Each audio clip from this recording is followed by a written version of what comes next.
Pocałunek to jeden ze sposobów, w jaki ludzie okazują sobie bliskość i pod tym względem jesteśmy wyjątkowi w królestwie zwierząt. Inne gatunki może i praktykują stykanie się pyskami, a nawet językami w celu budowania relacji, ale żadne inne zwierzę nie całuje się tak intensywnie i tak często jak ludzie.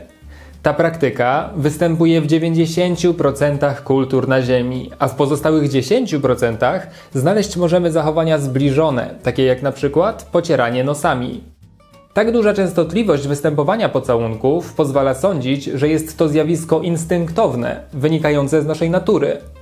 Ale z drugiej strony wciąż w tych 10% kultur ludzie się nie całują, a więc świadczy to na korzyść teorii, jakoby był to jednak wyuczony konstrukt społeczny. Coś, co nabywamy przez naśladowanie innych ludzi, a nie instynktowne zachowanie. Naukowcy wciąż się spierają w tej kwestii. Ale z punktu widzenia ewolucyjnego pocałunki nie mają najmniejszego sensu. Może i pozwalają nam zacieśniać relacje społeczne, ale jednocześnie znacznie zwiększają ryzyko przekazania drobnoustrojów chorobotwórczych. Po co więc ludzie zaczęli się całować? Naukowcy nie mają jednoznacznej odpowiedzi na to pytanie, ale znajdziemy kilka hipotez. Według jednej z nich pocałunek wyewoluował z procesu karmienia dzieci. Matki przeżuwały wstępnie pokarm, a potem przekazywały go z ust do ust swojemu potomstwu. Według tej hipotezy z czasem dotyk ustami stał się symbolem opieki i troski o drugą osobę, dlatego zaczęto praktykować go również w innych okolicznościach. Ale pocałunek mógł służyć też ocenianiu potencjalnego partnera. Tak bliski kontakt pozwalał poznać zapach, smak czy skład śliny, a tym samym sprawdzić, czy partner jest zdrowy. Z kolei wysokie umiejętności całowania mogłyby świadczyć o dobrych genach.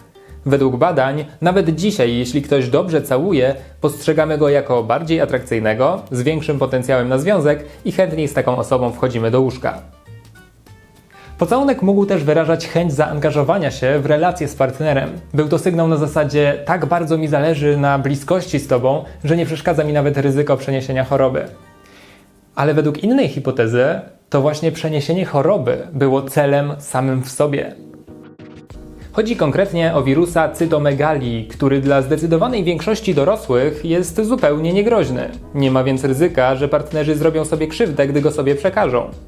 Ale jeśli pierwotne zakażenie u kobiety nastąpiłoby w trakcie ciąży, to istnieje bardzo duże ryzyko przeniesienia tego wirusa na dziecko, a to skutkować może problemami w rozwoju lub nawet jego śmiercią. Dlatego bezpieczniejszą opcją dla dziecka jest, żeby kobieta zaraziła się jeszcze zanim zostanie zapłodniona. Jej organizm zwalczy pierwotną infekcję i utrzyma wirusa w ryzach do tego stopnia, że ryzyko przeniesienia na dziecko znacznie się zmniejszy. Pocałunek zatem zapewniał większą szansę, że kobieta zarazi się cytomegalią jeszcze przed ciążą, a to chroniłoby dziecko przed powikłaniami. Niezależnie od tego, jaka była pierwotna przyczyna pocałunku, jest to po prostu bardzo przyjemne, ze względu na to, że na ustach i języku mamy bardzo dużo receptorów czuciowych. A w tym wypadku okazuje się, że to, co przyjemne, jest też całkiem zdrowe. Pocałunki obniżają poziom kortyzolu, czyli hormonu stresu, a jednocześnie wzmagają wydzielanie oksytocyny, hormonu miłości i bliskości. Dzięki temu pocałunki odstresowują, odprężają i przeciwdziałają depresji. Nawet wśród noworodków widać te efekty. Dzieci całowane przez matki podczas karmienia piersią rzadziej płaczą i częściej się uśmiechają. Warto też odnotować, że według badań pocałunki zmniejszają poziom cholesterolu we krwi, co dodatkowo zmniejsza ryzyko chorób sercowo-naczyniowych, w tym zawału serca. Natomiast jeśli chcemy pozbyć się zbędnych kilogramów, a do wyboru mamy pływanie albo namiętne pocałunki, to być może lepszym wyborem okażą się być właśnie pocałunki. Podczas szybkiego pływania spalamy około 15 kilokalorii na minutę, a podczas pocałunku od 5 do nawet 25 kilokalorii. Całowanie to też ćwiczenie dla mięśni twarzy, które pomaga przeciwdziałać zmarszczkom. Korzystne może być dla nas również wymieszanie śliny z partnerem. Dzięki temu wymieniamy florę bakteryjną ze sobą, zwiększając jej różnorodność, a to pozwala skuteczniej zwalczać patogeny chorobotwórcze. Podczas 10 sekund pocałunku wymieniamy ze sobą nawet 80 milionów bakterii, ale niestety bardzo szybko się one wypłukują ze śliną. Z tego powodu dopiero przy 9 pocałunkach dziennie możemy mówić o istotnej różnicy w mikroflorze jamy ustnej, ale wciąż po kilku godzinach bez wymiany śliny mikroflora wraca do poprzedniego stanu.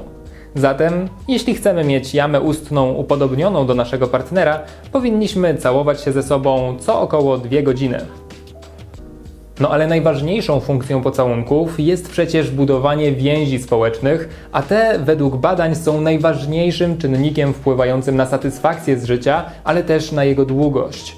Jeśli więc chcemy długo żyć, to zadbajmy o relacje międzyludzkie, a pomóc w tym mogą m.in. pocałunki. Ale tak jak wspomniałem na początku, całowanie to jest też niebezpieczna praktyka, bo oprócz dobrych bakterii wymieniamy ze sobą też drobnoustroje chorobotwórcze. I może być to korzystne zjawisko, bo mobilizujemy wtedy nasz układ odpornościowy do walki, wzmacniając go. Ale jeśli tę walkę przegramy, możemy na coś zachorować. Co więc nam grozi podczas pocałunku? Oczywiście wszystkie choroby przenoszone drogą kropelkową mogą trafić do naszego organizmu podczas całowania, ale z chorób bardziej typowych dla pocałunków wymienić możemy mononukleozę zakaźną, zresztą nazywaną właśnie chorobą pocałunków. 90% z nas na jakimś etapie życia ją przejdzie, najczęściej jeszcze za dzieciaka i bez żadnych objawów, a jeśli już jakieś wystąpią, to zazwyczaj łagodne i podobne do przeziębienia. Po tym pierwotnym zakażeniu wirus pozostanie w naszym organizmie, ale w stanie uśpienia i już do końca życia nie powinniśmy mieć z nim żadnych problemów. Inną typową dla pocałunków chorobą jest wspomniana wcześniej cytomegalia. Niegroźna dla dorosłych, ale bardzo niebezpieczna, wręcz śmiertelna dla noworodków, jeśli zakażą się w trakcie ciąży. Na szczęście w Polsce przeciwciała przeciw temu wirusowi wykrywa się u 80% kobiet w wieku rozrodczym, dzięki czemu ryzyko przeniesienia na dziecko znacznie się obniża. Co jednak interesujące, próchnica zębów też jest infekcją przenoszoną m.in. przez pocałunek.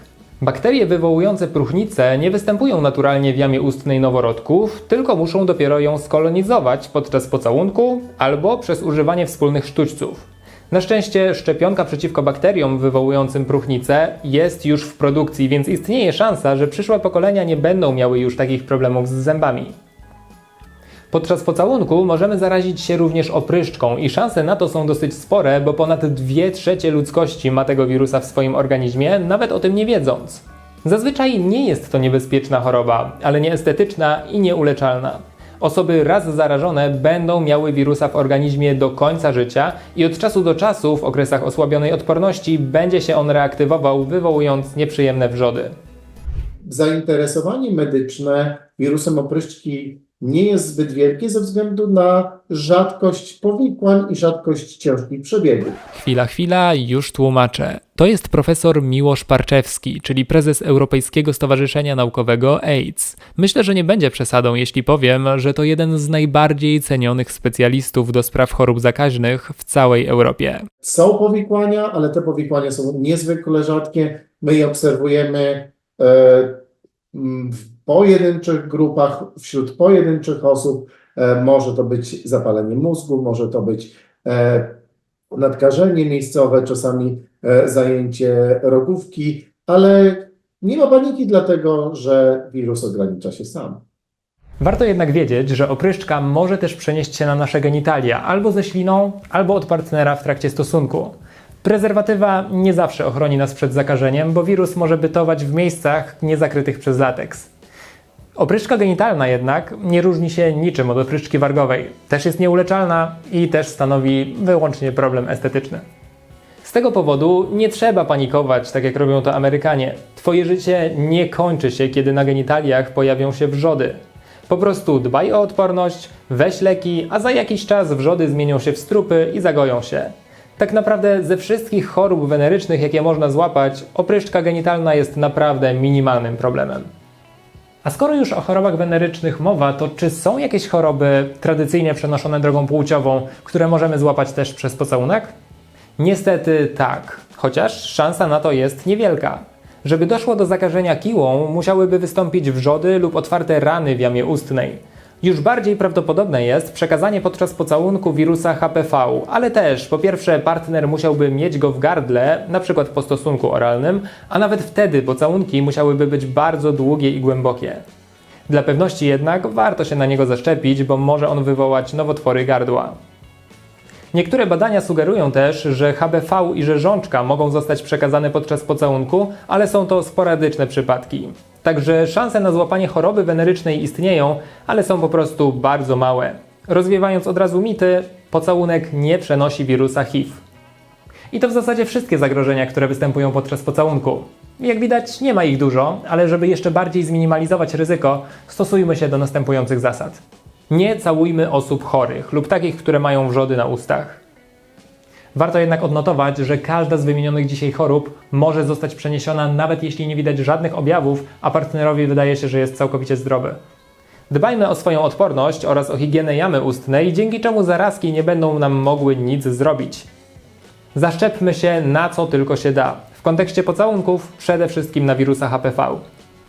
Całowanie, nawet głębsze, nie jest związane epidemiologicznie z zwiększonym ryzykiem populacyjnym, czy też z dużą ilością tych chorób, które są przenoszone właśnie drogą płciową.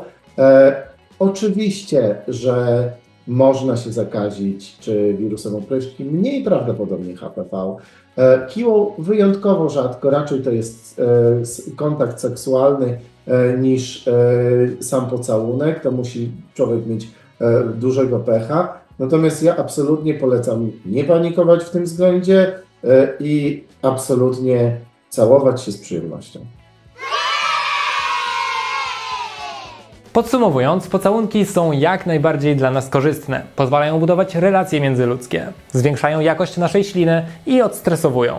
Wiążą się jednocześnie z większym ryzykiem przekazania drobnoustrojów chorobotwórczych, ale ryzyko nie jest jakoś przesadnie duże i nie należy z tego powodu panikować. W związku z tym przesyłam Wam wszystkim teraz całusy.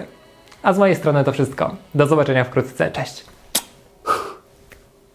Materiał powstał pod patronatem portalu chorobysakaźne.pl.